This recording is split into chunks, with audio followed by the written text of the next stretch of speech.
All right, dude. All right, Rush. I have one. Start now, dude. Do you know who Joey Diaz is? The comedian? Probably heard of him before.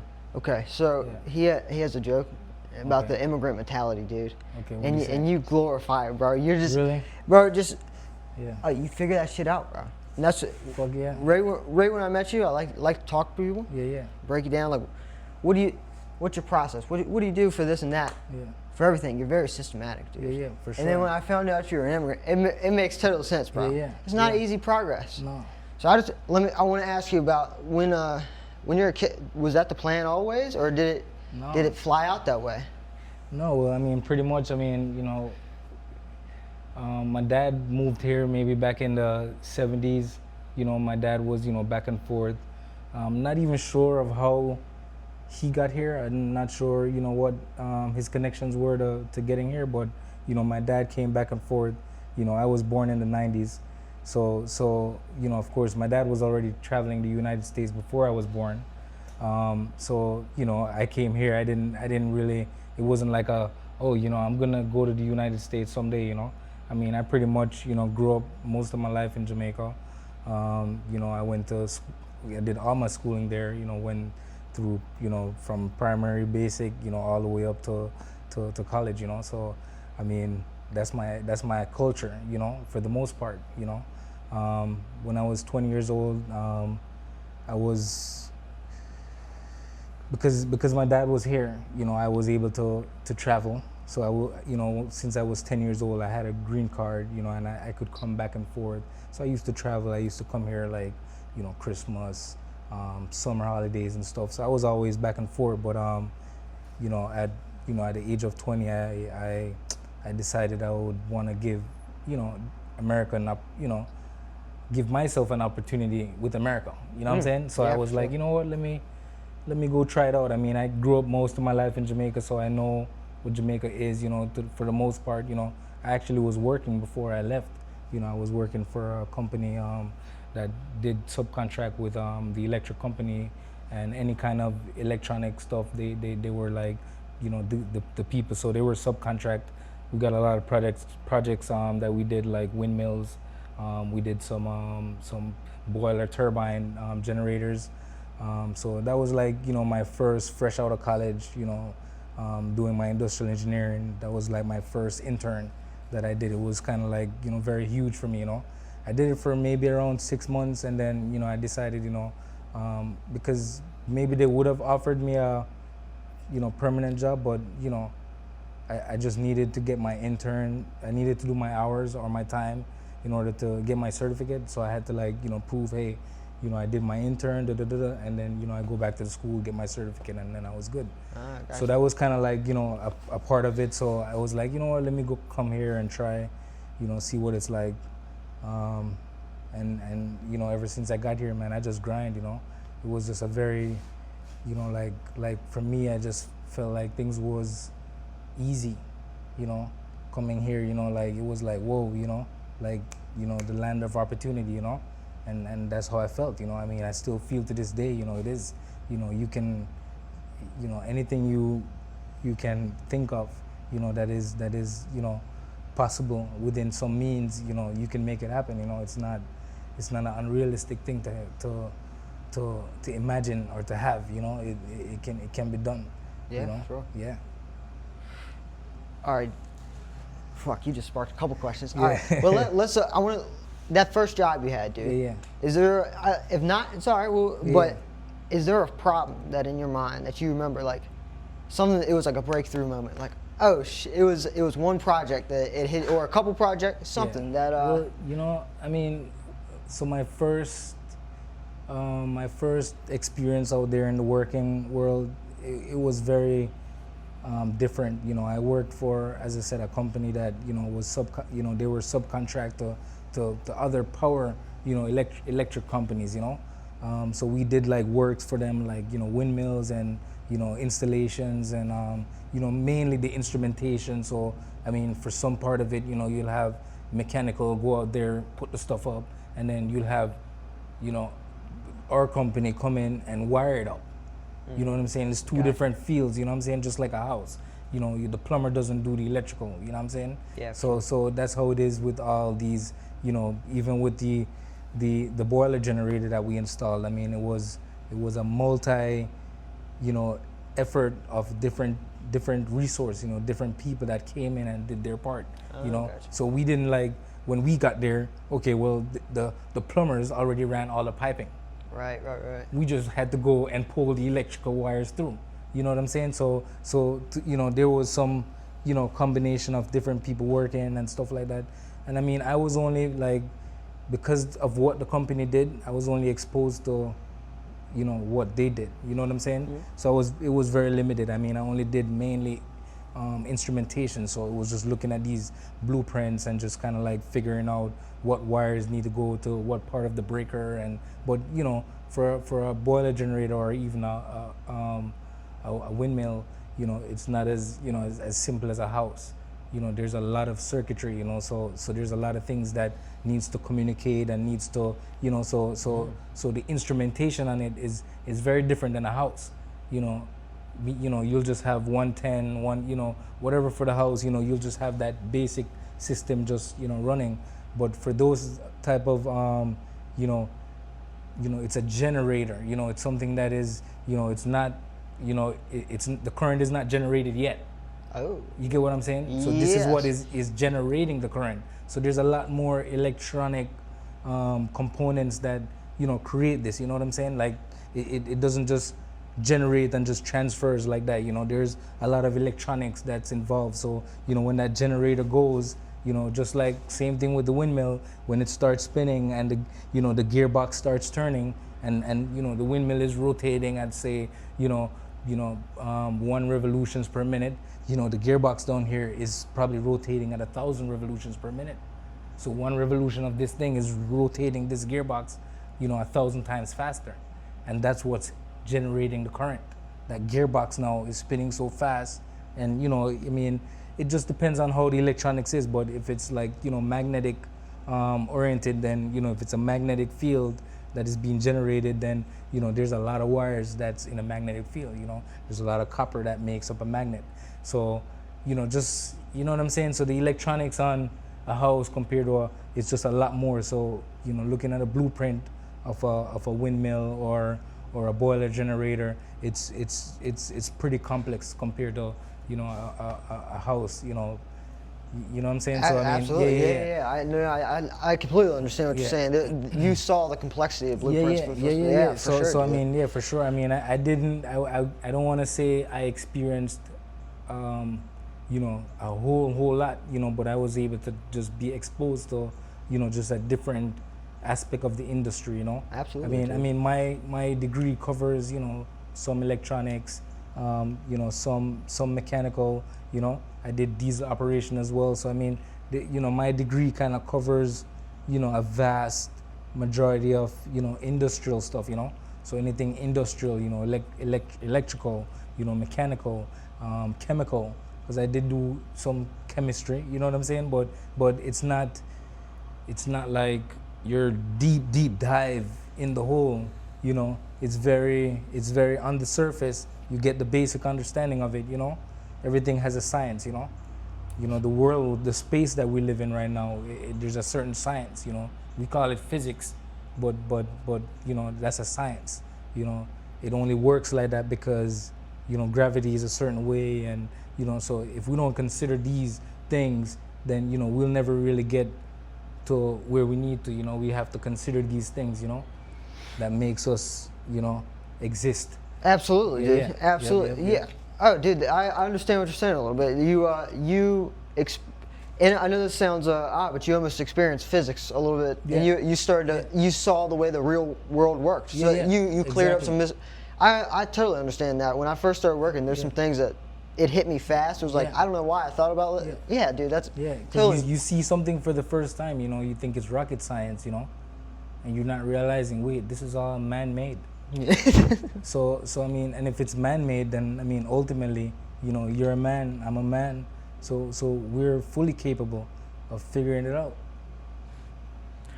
It's just that so if you spend enough time, and I mean, you said it to me yesterday, I think you said it to me like, What was that saying you said to me? Like you can know everything. Yeah. What was it? It's a Cynthia quote, if I'm not mistaken. Yeah. He it's essentially like if you are everywhere, you can be nowhere effectively. Right. And dude, yeah, that's a. Yeah, but you also said something about if you just do one thing, you'll never be good at everything.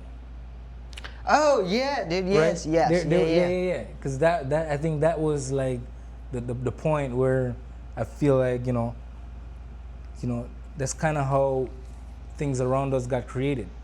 It took let's say I'm sorry because I'm really not good with names, but Albert Einstein. Mm-hmm. What did he create? Math formulas, right? For the There bomb? you go. Yeah. All right. So let's just take him for an example, right? Okay. He probably spent most of his life, if not all of his life, into figuring out math. Right? Mm-hmm. Now, so he was probably he created math, right? So there you go. Now, just like the guy that created the light bulb, the guy that created, I'm just saying all these human beings around us, very magnificent, great human beings, they spent enough time to create a certain level of comfort for us. They invested some time into. I understand. Our science is not isolated. No. If we didn't have the science and the creative innovations before us, we wouldn't be. Right. Absolutely, dude.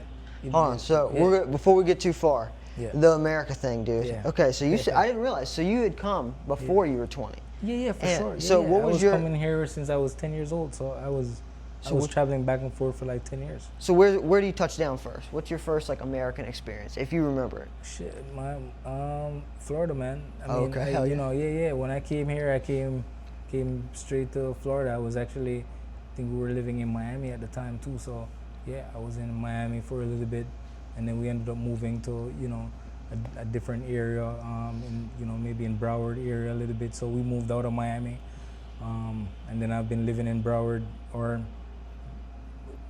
we've been living in Broward, say for like 10 years maybe. So I mean, most of my background here is Broward. Hell yeah. So in terms of culture, experience, cultural experience, that's where I was kind of around. But I mean, I hang out with a lot of Jamaicans too, or even multi-cultured, because I mean, I have friends that's from different countries, not maybe even Puerto Rico, or what I'm saying, like from different countries, that I communicate with, so I'm very multi-experienced, in certain things, because I could get along with anybody, man, Yeah, dude. Socially, you look, Yeah. bro. I mean, you walked into the plant, and I saw you getting on everybody. You were able to. Everybody was able to at least communicate with you. You know what I mean? Yeah. So when you came over, was there anything that was like that you remember that was? I don't even want to say an obstacle. Like, was there any like social things that it was like for yourself? It was. Oh yeah, man. That was like, that was the biggest challenge here for real.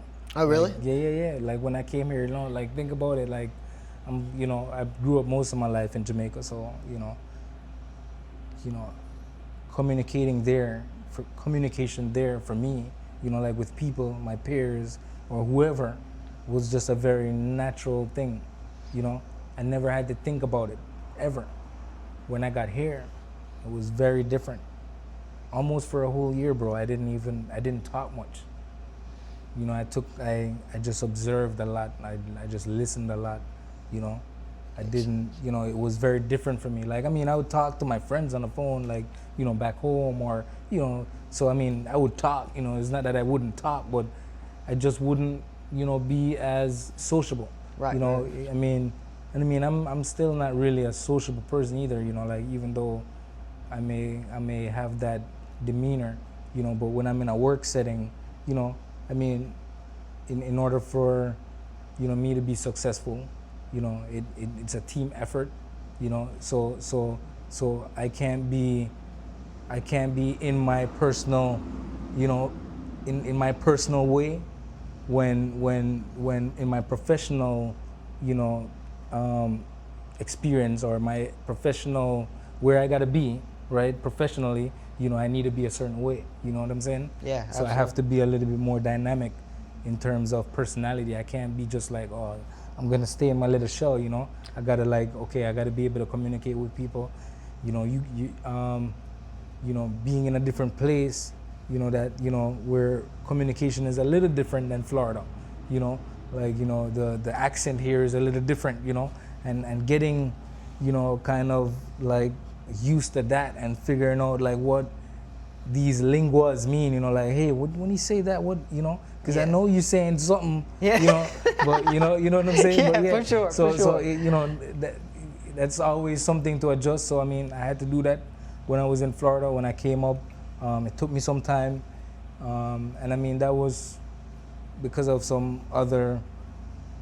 because maybe if I was out more, because I also was a little bit, for the first year or so, I was, I was working with my dad a lot. My dad had a trucking company, so, he had a lot of rigs on the road. So, I was kind of like, helping him keep up with the paperwork, and, he was struggling a little bit with some things, and, I had a little sense. I went to school, so I was like, hey, I could chip in, help or whatever, so I, got that straight, and then, pretty much from there, I just, ventured out into, America. All right, dude, let me ask you. So for me, my grandpa is like going into the work world at 18. It was like I was just trying to find something. It was like I got to go out and make something of myself. And I had a base of my grandpa. My pops, he was taking me in the truck. We were going fixing people's stuff. And to me, there was a certain, I love the serviceman aspect, that people were thankful to have you there to fix your stuff, So becoming a welder, it was something that I don't want to say came natural to me, but if I were to naturally say, look, there's something that I know, it's that. How do you pick being an engineer? Did you have somebody in your brain works so differently than a lot of people's do. Yeah. So where do you, obviously you developed that from your work world to your personal stuff with the cars. Yeah. But was there an inspiration behind when you think about your engineering mind? I give you a funny story, right? So actually growing up, right, I was always into, I think you guys call it ROTC or the like military thing. Yeah. So like growing up, I was always into that stuff growing up, and I wanted to be a cop. So like that's what I actually, when I came to America, I wanted to be a cop. I was actually going to pursue that at some point. But after being here for a little while, and I've had my experiences, and nothing crazy, just I've had my experiences, Fair enough. But I kind of shifted, because I went to school for engineering, but it wasn't necessarily to be an engineer. In Jamaica, right, if you were to go to school for something and get a degree into something, when you go to join the police force, you would start out as an officer instead of starting out as a constable or, going out on the, what I'm saying? Got you. So you're like going to rank. higher self. Yeah, that makes sense. So that was kind of like my thought process at the time. I was trying to think, well, what would I do if I'm gonna do something, and engineering was kind of like, well, shit, I would want to figure out how to figure out things. Yeah, because I've always, just figured things out, So for me, that's kind of how I chose the path. I was just like, well, I wanted to become this, but if I can become this in a better, position by setting up myself here, So, that was the thought process. I did it. I mean, when I started the schooling, I mean, that was really the change. That's where really the change started happening, because, our instructors used to, challenge us, So it kind of forces you to like think outside the box. You know, you're just like, you know, it's really just think about it. You've just learned math, 1 + 1, 2 × 2. You know, certain things it's just very simple. You know, you could do that. You know, in your sleep. You know, and then when your instructors challenge you to think beyond that. You know, and you have to think beyond that. You know, it's just a crazy transition. You know, of the mind, because it's almost like, you know, you're forced to think beyond simple logic, you know? Once you were shown the way, you were unable to not see it. Yeah. That totally makes sense, dude. That totally makes sense. Like, once you figured it out, how are you not going to use what you figured out? Yeah, Absolutely. exactly. So it via experience, it transfer your mind. Sure. That's a very cool thing to hear, man, because that's something that, personally, one thing I fear is, like, to be honest, the job that I've had, I was an iron worker for a bit, but that's really been the only job that I've done. So it's just, I'm raising up in that. Yeah. But sometimes I get a little nervous too, that I'm not like branching out. But sometimes I forget of that. Is like, you know, I mean, I am getting experience where I'm at, and in tons of different experiences. You know, so yeah, definitely, dude, definitely, man. That's all right, Rush. Yeah. What's up? So, you ever heard of the idea a man has 3 things? One is usually his home, which usually involves his children or his spouse, and just the home in general. You have a work, you have some type of career, and then usually everyone has one other thing, and it can involve the things that are, you know, in the house. Yeah. And I think I know what you know what my thing is, right? If I had to guess, it's cars, dude. I had to guess, it's cars, dude. Badass cars in specific. But let me let you go, dude. Is it or is it something else that hit you? I mean, it's crazy because, you know, I would want to say, you know, cars. But when I think about how this became a part of me, you know, I know other guys out there that, you know, this is their thing, you know, like 100%, you know, like I don't feel like I have that same dedication. But I'm gonna just give you the history. I mean, when I came here, I mean, I bought my first car was a Honda Civic. It was my cousin's car. He sold it to me for dirt cheap. Was a good running car. That thing was a good running car when I got it. Yeah. I mean, he took care of it. It was a clean car. I mean, and then I started, you know, just driving it, but I started banging it. You know, doing what young kids do. You know, shift that thing into low gear, and you know, it's an automatic transmission. You know, shifting it into low gear and making noise, and you know, doing some crazy stuff. You know, so that was kind of like my, you know, that was fun. You know, that was a little exciting. You know, like, you know, making a car loud and burning out at a stop sign. You know, and pretty much that's what kind of got me into it. You know, I started with a little Honda. I banged the shit out of it. It broke, transmission broke, and then I ended up putting a manual transmission in it. So that was like my first ever conversion to any car. Oh, cool. Fuck yeah. So that was like my first mechanical experience with any car, right? So I actually started wrenching, and my first thing to do was to do a conversion. Not even changing the motor, not rebuilding the motor, do a whole conversion, transmission swap, change it out from automatic to manual. I was able to do that in one night, and I've never done this before. So, yeah. Wait, hold on, how old are you? Huh? How old are you during that? How old was I when I did that? Yeah. Maybe 22, 23. Okay, so is this like hold on, you're born in the 90s, so YouTube was available at this point, right? Yeah. So is that it? I didn't record a damn thing, bro. No, I'm saying like, did you watch something? What, were you on manuals? What was going on? Yeah, for sure. Yeah, for sure, man. Yeah, man. So I got my inspiration through various YouTube videos and online research, because that was one thing about me. Like anytime I set my mind to do something, I'm gonna go figure out everything about this thing. I want to know everything about this thing.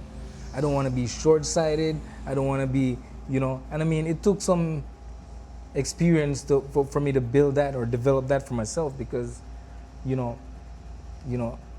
I overlooked things and put something together and I had to go back. So now I know that, listen, anything I'm gonna do or work on, I make sure I go do all the research, dig, read, do everything, and then I hit it, and I mean it was a success for the swap because I was able to get all the parts that I needed. I was able to do it in a night.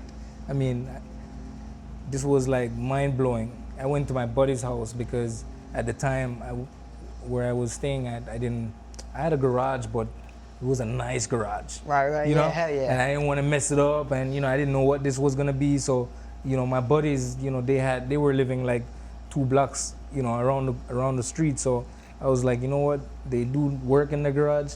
I'll hit them up, see if it's okay for me to do it in the garage. And they were like, yeah, and I'm cool with them. I've never stayed at their house this late before, but I got to their house one night and I said, yo, I'm gonna swap this out. And they're like, what? And I'm like, yeah. I'm like, can I borrow your tools and stuff? And he's like, yeah, do your thing, man. And I'm like, all right. And I went in there and I ripped that thing out and I got that thing going, man, that night. They were all looking at me like, what? Like surprised, That's wild as hell. Because, I wasn't, that was like my first project, just able to just do that and just knock it out.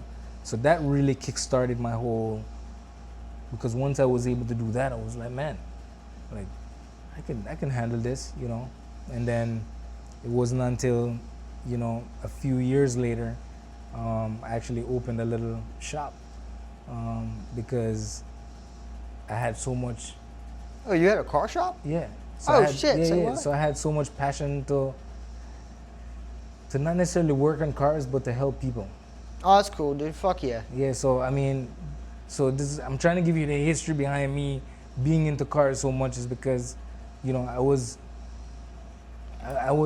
green too. I was a green kid in the car scene. I mean, even though I went to school for engineering, they didn't tell us how to put a turbo onto a car. Yeah, for sure. I mean, they tell us how turbos work, and we learned certain things, so but when you're not necessarily experienced in something, because having the hands-on experience is totally different than having something in your head. Like sure. Like when you touch something, it's a very different experience than when you think something. Oh yeah, dude. Yeah. So anybody can think anything, and it just could be all whatever it can be. But when you actually touch that thing, so I respect anybody that does something that I've never done. I have to, because hey, listen, and I have to respect, So I mean, I don't know where I was going with this. No, that was a great way to. Look, dude. But I mean, it was pretty much I had passion to help people, like car guys that was green, that hey, like you don't know much about cars, I got you. I'm not only gonna help build your car or fix your car up, but I'm gonna teach you, So because I want you to be able to know this shit, so you could do it for yourself too, Not because I mean, we should, you have a car, if you take that thing to the dealer, then I mean, really, I mean, why you can't just change the brakes yourself? It's just a couple bolts. It's really not that big of a deal. So, like, I feel like every man should pride themselves in doing that for themselves. Like, fix your damn car yourself. Fuck yeah, dude. Yeah, I mean, I'm not saying everything. So if the engine break, you might need a mechanic. But little basic things, simple things, oil change, brake jobs, these simple things. No, man, that should be light work. You shouldn't have to take that to the dealer and all this stuff. Absolutely. You're being lazy. Mm-hmm. I I hope you don't publicize this. You know, I might get a lot of hate for this. Like, what? This motherfucker sound lazy. Oh, You know, yeah, somebody might need to hear it, Rush. Goddamn, son. I know, bro. I'm just saying, bro. You know, like, I mean, I think about certain things, man. It's just, you know, I mean, like, going in depth, like the way I went with this car, like, that's totally different. Like, I'm not saying every man should be able to do that, because that takes a lot of time. You know what I'm saying? Like, you have to invest a lot of thought, a lot of research, a lot of knowing, you know? Like, I mean, you can mess up. You know, this is not, you know, I mean, I don't want to give you the price tags on building this, but you know, messing up is expensive. Absolutely. You know, yeah, very expensive. So, I mean, you know, this is my second motor in this car. So I've built this motor twice. Why is that? Yeah, I mean. Hey, brother, it happened. No, No, explain that. No, well, you know, it's one of, you know, like, it's one of my flaws sometimes. You know, sometimes I tend to not be as thorough, you know. Yeah. You know, I make a little mistakes, you know. Those mistakes will help you learn in the end. Yeah. You'll know it. You'll know it next time. Yeah, for You'll sure. know it next time. But I mean, it was a very expensive mistake. You know, it cost me my motor. So I mean, it was pretty bad. But you know, I definitely learned from that. You know, it was just like, you know, damn. But I mean, the only thing that's hard about cars for me is just the heavy work. Makes sense. You know, you know, it's not even, you know, I mean, I have tools and equipments to lift it out and do stuff, but, you know, all that, you know, grinding, you know, like, I mean, it's just a lot for me, you know. I don't know if I have the passion to lay up under it all the time. No, don't get me wrong. If somebody is gonna pay me to build a car for them, I'll build it for them, and I'll build a heck of a fucking crazy ass car.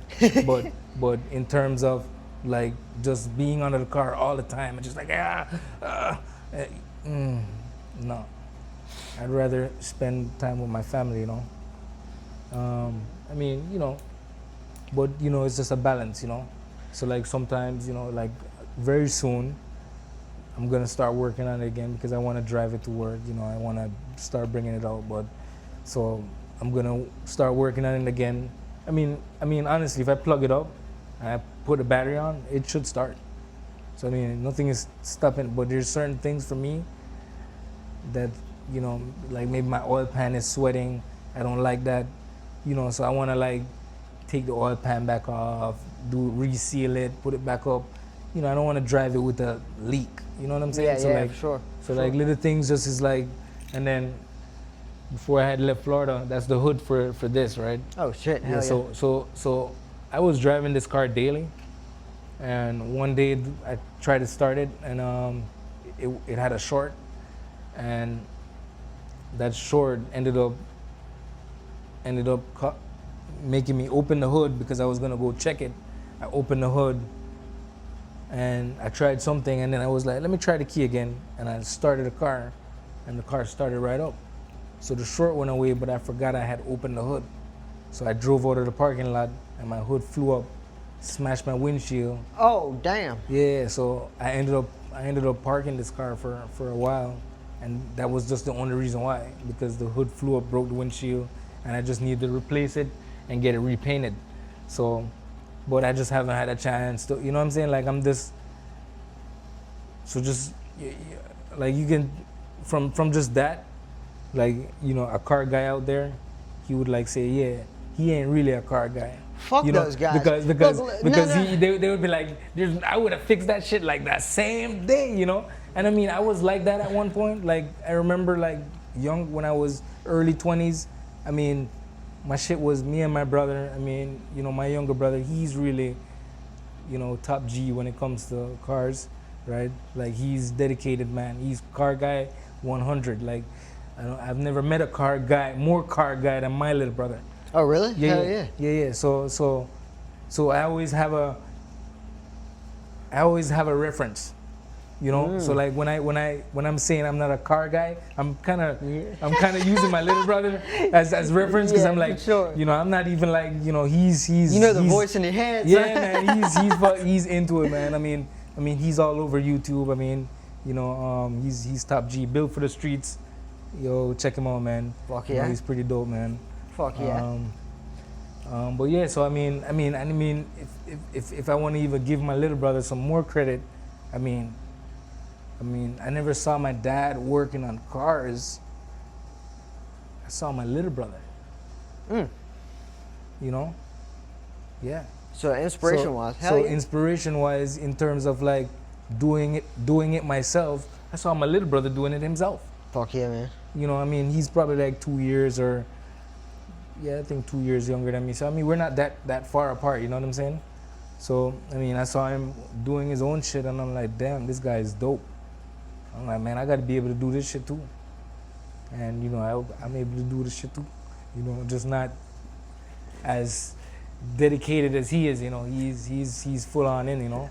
Dude, I understand what you're saying, Rush. When I think about fabrication, dude, I think about that all the time. That's actually kind of, so I planned on going to agriculture school. Okay.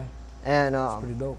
But this is what happened. I went to get just my GPA up a little bit higher, so I went to a trade school because it could transfer. And I did it for like 3 weeks, and then I was not in a fabrication course, but I was observing it, and they were making cubes. Okay. And this sounds dumb, but for some reason my mind was just, I was like, they're bending the cube, so it's like it's 3 point. Yeah. For some reason my mind was not making sense of that, man. And I was like, I can't leave this place yet. I got to figure out this cubes. How this happened. Yeah. And so, dude, yeah, no, that's seeing specifically one of my instrucors making those cubes, and he gave me a piece of advice that sorry, I'm going off on a tangent here, but it's something even small, man. He goes, you know, some people are great welders, but they're horrible grinders. So are they really great welders? Because it takes it all. Dude, that's sorry, went back into the fab school memories, dude. Oh fuck, dude. Yeah. That's for sure. That's something I would love to go back and do. Give back, because right now, man, as a manager, I'm still so green in that. But like, the thing, you know, you don't expect to like everything. No. And one thing that I really do like is like helping my guys. Yeah. And like put them knowing that I would do that shit too. We're all in this bitch together, and we're all working towards a fucking goal. Yeah. You know, and sorry, going off on tangents about some bullshit. If you think about it, man, I mean, that's kind of like, you know, when you think about, you know, people always try to. I think people always try to find purpose. But there's one thing you could do without thinking about it, right? That is enough, and it's helping. Bam. It might, you know, a lot of people, I mean, I'm telling you, they strive, but I mean, just, so that's huge, you know. I mean, you know, we're made for that. We're all made to support each other. You know, like everything we enjoy, right? All the comfort we enjoy, even though we all pay for it, you know. I mean, if light bulbs weren't created, if we didn't have somebody manufacturing them, if we didn't have somebody manufacturing AC, it doesn't matter who invented something, right? If the person that invented, if it only just is in that box, that person alone have it, right? And it's not shared, it's not, right? Oh, I see what you're saying. If you never put it out in the world, nobody's gonna benefit, dude. No. Nobody's gonna benefit. No. And ultimately, I mean, but I'm just saying, just the fact that we're able to put things out and people are benefiting, it, it's more of a reason for us to be more appreciative, because I didn't go manufacture this damn light bulb, Yeah. but it's making us be able to see right now in the I get dark. to use it. You know what I'm saying? And that's a huge comfort that we have, you know? And if people just start appreciating more of every little thing they have and realize that, yo, somebody made that shit. You know, that shit that you're sitting on right now, somebody made it. And even though it's a comfort that we might say, well, I paid for it. Yeah, but you never made it. Yeah, there's a respect you have to have for every object, man. Yeah, man. Because it took the time to get Yeah. there. Rush, let me. You're a father. Personally, when I became a dad, one thing, like in my mind, immediately flipped, and it was like I was able to work 100 times harder. Because it's like for myself, I could live in a fucking shack. I got a fireplace. You know what I mean? Open up the motherfucking windows. I don't give a fuck. Yeah. Okay. Yeah, you survive. But I got to give him. That boy's got to be a lawyer. You know what I mean? Or at least have the opportunity. Right. So, was there? That transferred even to everything in my life. Yeah. Running. Yeah. I didn't even really. I couldn't stay focused in it. Yeah. And it gave me a purpose. Where personally, I've done a 50K now. That's my furthest I've gone. That's pretty good. But it was something that before that it was like I couldn't even think about it because I didn't have a real. I didn't drive. have. Yeah, it wasn't anything to like. Drive. But now I can go when it's like why am I doing this? Because at the end my son's gonna see me and I've conquered whatever this is. And it's not even about the running or that or this. It's more about I conquered what the fuck I said I was gonna do. Yeah. So what I'm asking is, was there anything that you can think back to, whether it's your first kid, your last kid, something that changed you, dude, something that, or you saw in yourself that kind of was different? I mean, before I had my first kid, I wanted kids. So, I mean, when my son was born, I was just blown away, you know. You know, not so much thinking about too far into the future, but just thinking about right then and there, you know, a whole life was created, you know, and you know that life is huge. You know, if you think about your experiences, your life, how you've experienced it, that life is huge, you know. Even though it's a little thing that just came, you know, it's huge. It has so much potential to be anything possible, you know. So ultimately, I mean, for me, when my first kid born, I mean, something chipped in me too, I would say, that, you know, I realized I had to be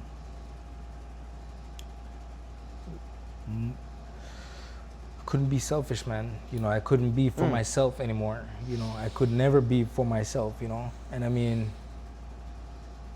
I would never want to be, you know, like just having my kids, you know, knowing that, you know, they're looking not up or down, but just looking at me, you know, as their guidance, you know, their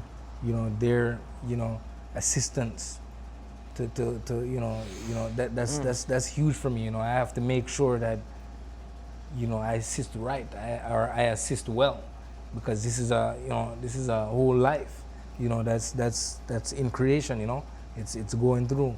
I mean, you know, I'm you know, we're experiencing life a certain way right now because life is a certain way, but who knows how our kids will experience it in terms of when it's their time, you know, to kind of, you know, oversee what's going on here, you know, what are they going to experience, you know, and that for me, you know, is, you know, it's a lot of thinking and preparation, you know, it's a lot of you know, you got to consider, you know, and you just got to be prepared. Well, yeah.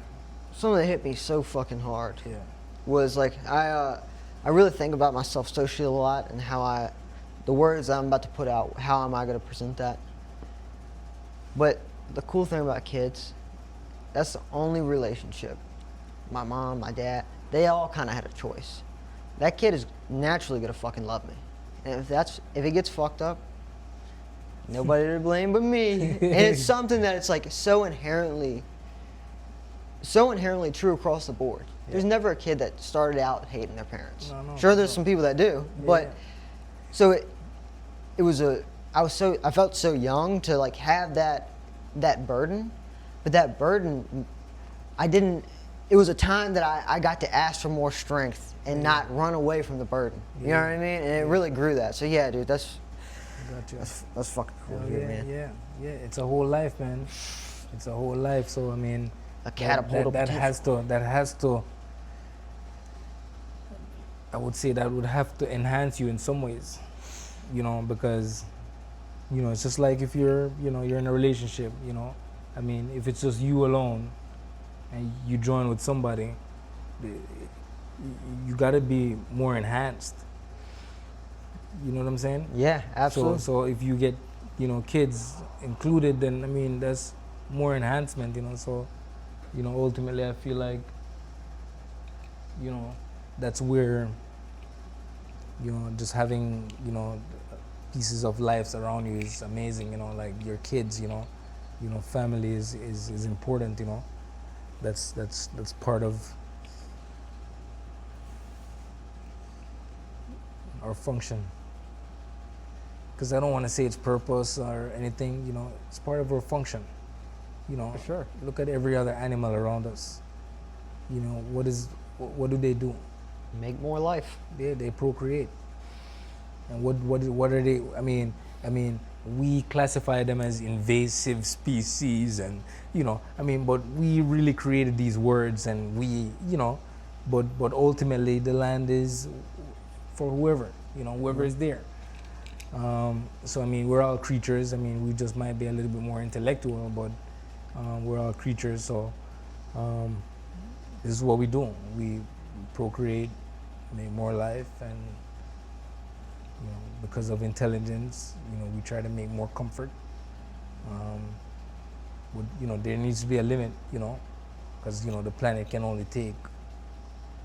Everything has to be proportional. That's what you learn in science. It's like if you're making a chemical concoction, if you don't mix that shit right, boom. Yeah. You know what I'm saying? Woo. Right. Yeah. So just think about the planet like that. It's a very complex system. It's not simple. So you wanna nurture it to some degree. You wanna make sure you don't do too much of this, too much of that. You wanna create some balance. Because ultimately that's what's gonna give us, longevity. Oh, dude, you're totally right about that. Yeah. You're totally right about that. You can overeat anything. You can undereat anything. You can oversmoke something. Proportions are. That is a key thing to understand, man. And people lose sight of that. Yeah. That's addiction right there, dude. That's addiction right there. Yep. Fuck, dude. Let me ask you a question about Jamaica, and this is kind of ignorant, I'm sure, but so I know, like Virginia, for example, right? We've got like a couple different like regions in Virginia. Yeah. I know nothing about Jamaica, okay? So I'm gonna get you to give me your understanding of, is it small enough that it's all pretty much just like one kind of tropical area, or is it different? No, it's broken up. For sure. Just like how, United States have, 50 states. 40 or 50 states. You need to cut that shit with the numbers wrong. But in Jamaica, it's a very small island, I think. And don't quote me on any of these details. And I mean, if you fact check me and I'm wrong, I think from one corner to the next, it's 90 miles. Okay. Right? But there's no straight road that goes from one corner to the next. So it takes 4 hours to get to each end. You know what I'm saying? Yeah, for sure. From end to end. It might be less now because I think they did some highways, but don't quote me on anything there. But yeah, it's cut up in small little segments. This area, this parish is, Mandeville. This is Kingston. This is St. Thomas. Westmoreland. We have different places, just like you have Norfolk, you have, Chester, you have Hopewell, you have, what I'm saying? So you have different areas here. It's the same sort of thing, but just more condensed. Is it's it all smaller. Is it all like? Is it all? The only thing I know about Jamaica is beaches, dude. I'm not gonna lie to you. I'm not gonna. Well, I mean, the island, the whole island is surrounded by water. Is it a? That's a very unique thing. Yeah, that would be a very unique thing for America. No matter where you live in America. I mean, say in Florida, it's semi close enough, right, to having water on all corners, but not really. Right, because you got the top. Yeah, sure. So, but in Jamaica, we have water literally around the whole island. So it's an island. Is it? I went to St. Croix once, and they had some Y'all have any mountains there? We have. I want to say, and you could look it up. Fact check me on this one. But we have one of the largest mountains in the world. Oh, that's cool. Yeah. Oh, I had no idea. Blue Mountain. So Blue Mountain is, I think it's pretty tall. I'm not sure. As I said, don't quote me, or you could fact check. It might not be one of the largest, but I think it is. But I mean, that could be me, coming from Jamaica. That's what it maybe is the largest mountain in Jamaica, right? Type of deal. Maybe not one of the largest in the world, but one of the largest in Jamaica. It's a hell of a mountain. That's what we're going with. I mean, because it's crazy, because on that mountain, you actually, because I've been there a couple of times, it gets pretty cold up there. All time of the year. You go up there and you walk in the clouds. Like it's very densely fogged sometimes. Wow, that's crazy. Like it's always raining up there. Bro, like I'm telling you, like this thing is like you're going thousands and thousands of feet in the air. And you're up there. When you're up there, I'm telling you, clouds are passing. When the clouds are passing, there's a whole land way down there. Like, like you can't even see the difference when you're up there. So I mean, it's pretty. That's wild, dude. Yeah, pretty big. I just don't know how big compared to anything here. What part of Jamaica did you grow up in? I think the only part, I'll be honest, the only part of Jamaica that I think I know is Kingston. I think that's it. Yeah. So we're. Everybody knows Kingston. So I grew up in Mandeville. Okay. Mandeville is like the midway point, so the middle of Jamaica. Okay. Yeah, Mandeville is like in the middle of Jamaica. Kingston is over here, Montego Bay is over here. That's like, the two main big cities. A lot of tourists comes. But I grew up in Mandeville. Actually, I grew up in Kingston for a little bit. Was born in Mandeville. Moved to Kingston. Was in Kingston for some years of, I can't remember how many years, but maybe 7 years. We're in Kingston. And then I moved back to Mandeville, finished school, high school, and then moved back to Kingston, and then did college, and then I came here. So I mean, I was, back and forth in both places. I wouldn't want to claim, or claim that I'm Kingstonian. I'm from Kingston. I'm from Mandeville because that's where I was. That's my birthplace, and that's where I grew up. Like that's where most of my friends are. That I grew up, people that I grew up with, that's where they're from, but yeah. Let me ask the social climate that you saw, and is it up from Richmond to like Northern Virginia and DC? I mean, that's like a 2-hour drive. You get like very different people. Like, or is there a cultural difference in Jamaica of the different towns, or are you able to like kind of feel? No, 100%. Yeah, there is. It's, that's the thing. Like I mean, we all think sometimes things are different, but it's not really. Maybe language is different, but kind of the same things happen. Just like here, where in some parts of Virginia, there might be some real country, and then you might go to some part that's real ghetto, or you might go to some part that's real uptown, or what I'm saying, like. So I mean, and it's the same type of thing in Jamaica. I mean, it's the same sort of thing, and then same thing with language. Even though we all kind of have the same you like we'll say the same words, we'll have different accents, in Jamaica. So like if you're in Kingston, they talk a little different than people that's from Mandeville, or people that's from, they all have different, just a slightly different accent. So I mean the diversity that's here, it's there too, And I mean Jamaica's motto is out of many one people. That's our motto for the country is out of many one people. Out of many one people. Yeah. So we are out of many one people. And I think the reason for that is because, Jamaica, like a lot of the history of Jamaica was, when people were traveling along the sea, a lot of people stopped by in these islands, and they were from different parts of Europe, different parts of North America, different parts of, all over, right? And a lot of them just settled. So you had multi-race. It's a multi-race country. There's guys there in Jamaica that looks like you and talk like me. Well, maybe not how I'm talking right now because I'm a little bit more. I'm a little bit trying to be a little bit more proper. Yeah. You know what I'm saying? Because if I was to go off in, my accent, you'd be like, I can't understand you, Rush. And that's hard. So I've had to even adjust this. Many things other people don't have to adjust. They could just be, just their,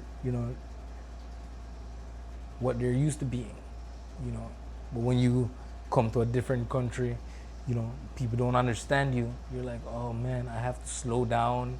I have to formulate my words properly, so it's understandable, And I mean that was a huge, shift. Imagine knowing a bunch of stuff, but then you come here and you're like, wait, even though I know this, I can't really get it out. Yeah, that is probably very frustrating. That is interesting. Yeah. And so it's technically the same language too. So it's like you're just getting a. Whoa, that's true, man. That's fucking wild. You're unable especially to. When it, express. Especially when it comes to expression, when it comes to explaining. Now, it's a different thing. If we're just talking, hi, what's up, how you doing? This is simple. I'm talking explaining. And that was hard for me, like being able to, or not being able to explain enough, a lot of misheard, a lot of miscommunication, but I mean, I got through it, I figured out, okay, wait, let me slow down a bit, let me, try to make the words properly, so it's understandable, and, that's just how I'm doing it now, and I mean, it works to some degree, sometimes I go off, and then I'm like, wait a second, I gotta roll back, because culture is very hard to change. Sure. That's actually, it's very hard to change. Like for any culture to change, right? I mean, this is on a universal level. I'm telling you now. So whether it's in a job, whether it's in wherever you live, your neighborhood, whatever, for any culture to change, one thing you have to change is the system. So system, and when I say system,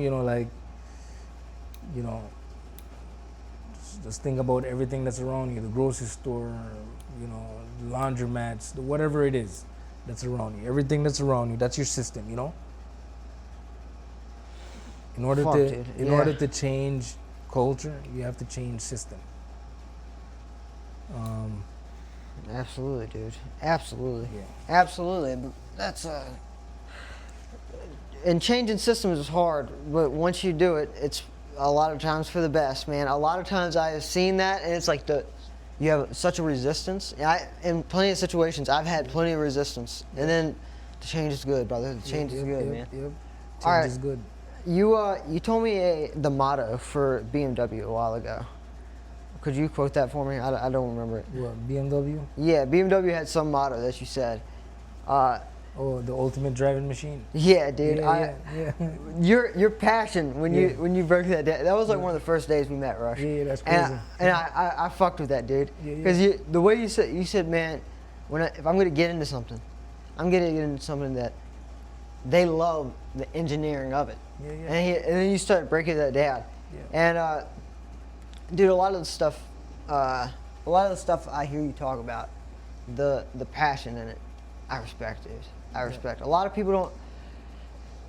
You're a busy guy. There's a lot of, you know what I mean, in the work world, having kids. There's a lot of stuff going on. People don't get.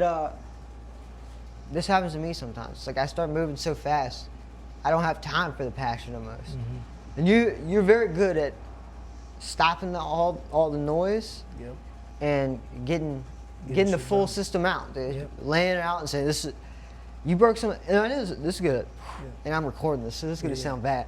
You told me something that's so simple. Yeah. Well, one of the most beautiful things ever, dude. Yeah. You said, man, and I was talking about being overwhelmed. You said, you have time to do everything else. You have to have 5 minutes. You're starting on a problem. Take 5 minutes to think about the problem. Yeah. That's such simple advice, Rush. That's perfect. Yeah. So many people, it's like, I start rushing. It's like I've got an idea, so look, let's start fucking doing it. Yeah. But take 5 minutes. That first idea it might be a great idea, but you also might be able to add something to it. Yeah. You know, and it's the power of planning. That's what it is, you know. Like I mean, it's very easy to just go by, right? Like certain things, it's fine. Like if you don't plan your every single day, that's totally fine. But when you want something to work for you exactly the way you want, you have to plan. There's no going around it. If you think you can go around not planning and have something work the way you want, it will never happen. Absolutely, dude. You see that? Why you have to be super present on everything, man. Sometimes I'll lose my own presence and like I get obsessed with the next problem before I'm Shut done. Shut it off. You gotta focus on one thing. Spend a little bit of time. It's just a little bit of time because planning is where you think about the problem. What's the problem? Okay. And I mean, truly, what is the problem? I mean, that is very, you know, that can be so subjective these days, but it shouldn't be. You know, problem should be only the objective fact. You know, like it shouldn't be subjective or, you know, because if it's subjective, then it's not truly the problem.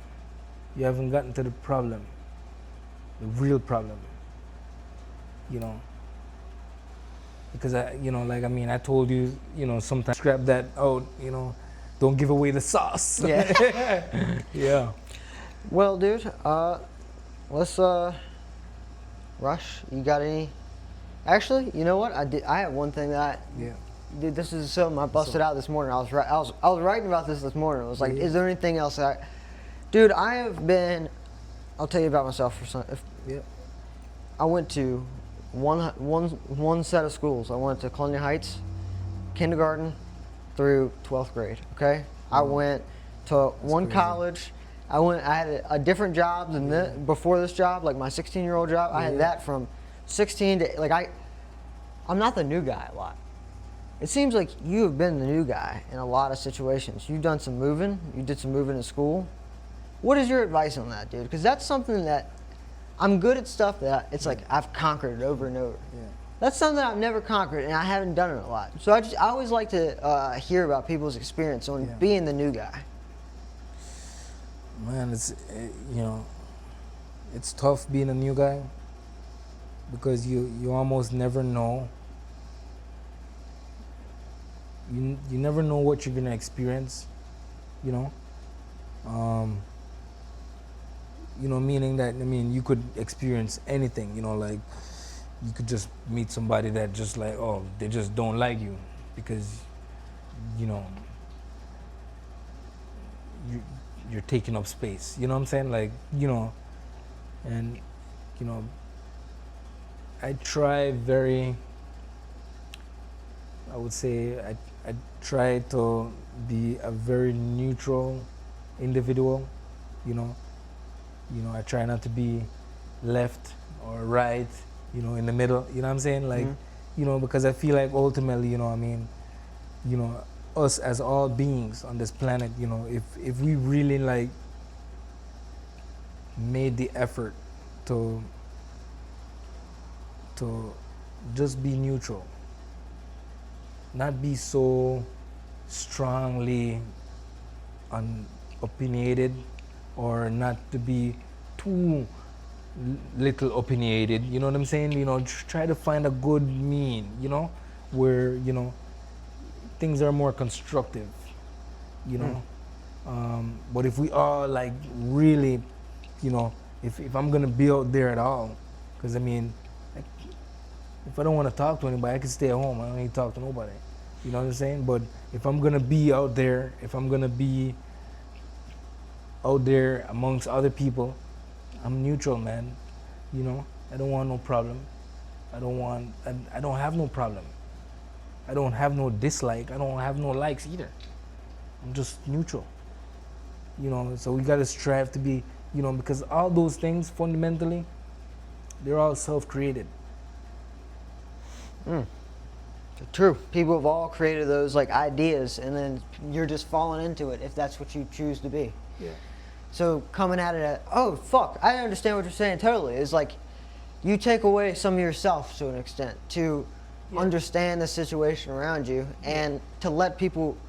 Oh, dude, that's a very beautiful way to say that, dude. Because what you're letting people do is shine whatever they've got to shine on you, without you really pressing yourself onto that. Exactly.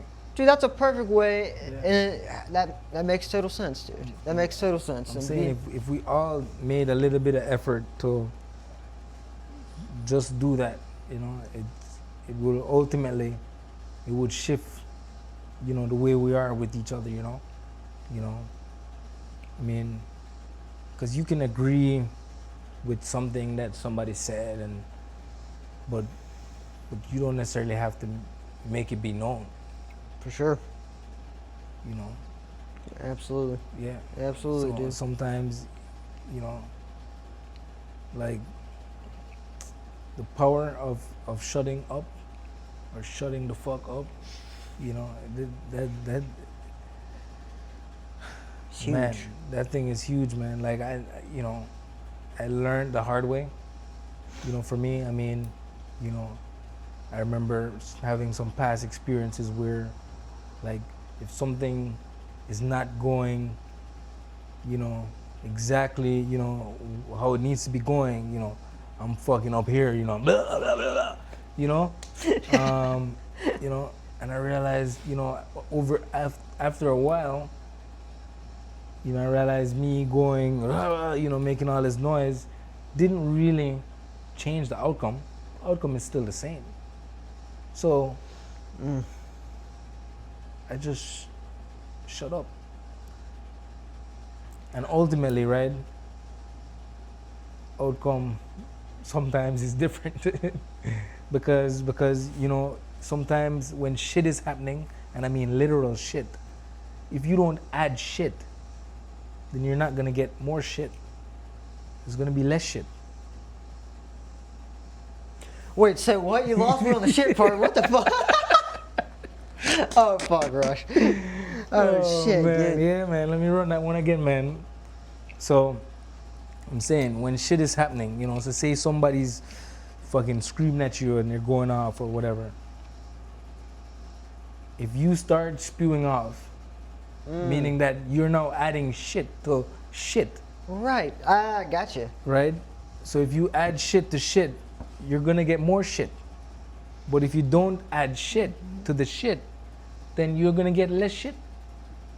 That's totally true. It's a very simple fucking metric that if when you realize these things, you know, and you know, a lot of things that happen to us is very self-inflicted.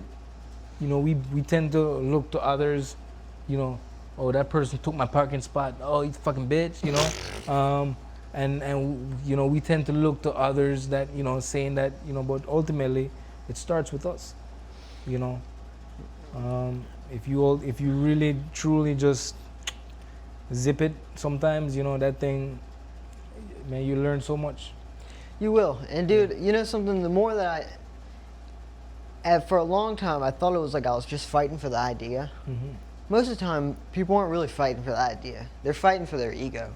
They want to be right. Because I've done that so many times where it's like I'm entrenched in this point and then I see what they're saying and I go, I'm not letting this up, dog. I got plenty of more points.